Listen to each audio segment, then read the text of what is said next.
Une aviatrice intrépide, un ciel sans fin et une disparition qui défie le temps. Que s'est-il passé lors du dernier vol d'Amelia Earhart ?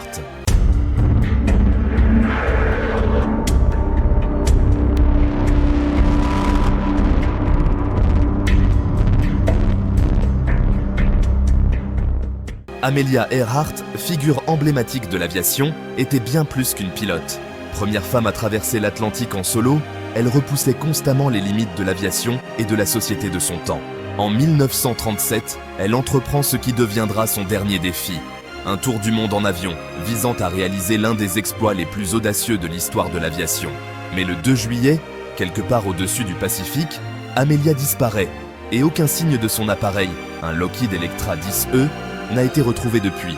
Ce mystère a alimenté les théories et les investigations, et la quête de réponse demeure inachevée. Dès le départ, ce tour du monde s'annonce complexe. Amelia, accompagnée de son navigateur Fred Noonan, prend des risques, non seulement à cause de la longueur et de la difficulté du trajet, mais aussi à cause des technologies de l'époque, limitées en matière de navigation et de communication. Le Lockheed Electra qu'elle utilise est un avion robuste, mais pas conçu pour les traversées océaniques sans soutien radio.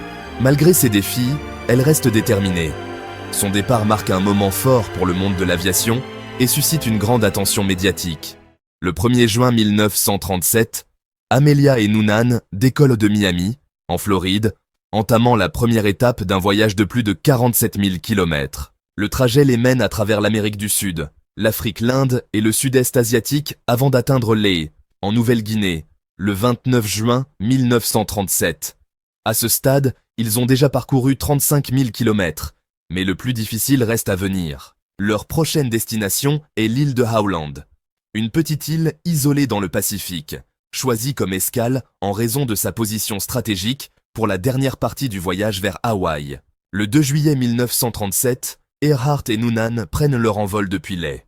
Leur appareil est chargé au maximum de carburant pour la traversée de 4000 km jusqu'à Howland.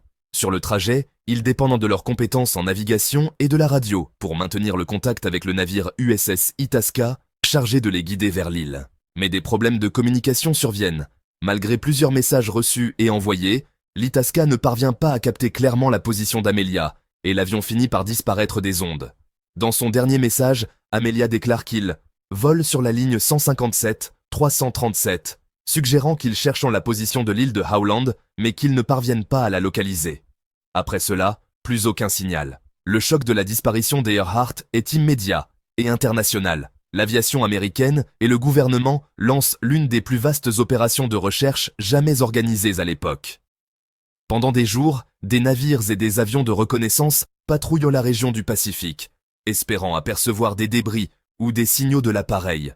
Mais malgré les efforts colossaux déployés, aucune trace de l'Electra ni de son équipage n'est retrouvée. La disparition de la pionnière de l'aviation reste un mystère complet. Au fil des années, de nombreuses théories tentent d'expliquer ce qu'il a pu se passer ce jour-là. La première hypothèse, et sans doute la plus simple, est celle d'une panne de carburant. Amelia aurait épuisé son réservoir sans parvenir à localiser l'île de Howland et se serait écrasée en mer. Cependant, certains chercheurs et historiens contestent cette explication, arguant que l'avion aurait pu s'écraser bien plus près de Howland s'il s'était effectivement trouvé en fin de carburant. Une autre théorie, qui a capté l'imagination de nombreux passionnés, est celle d'un atterrissage forcé sur une île inhabitée.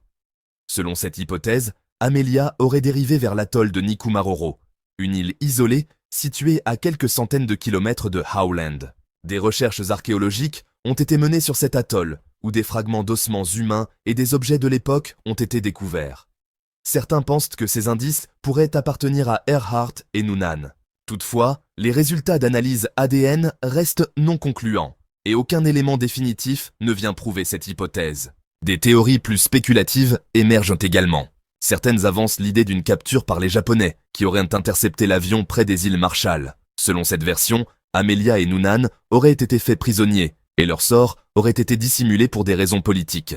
Cette théorie est renforcée par des témoignages de résidents des îles Marshall affirmant avoir aperçu un avion semblable à celui d'Earhart, ou avoir vu des étrangers correspondant à leur description.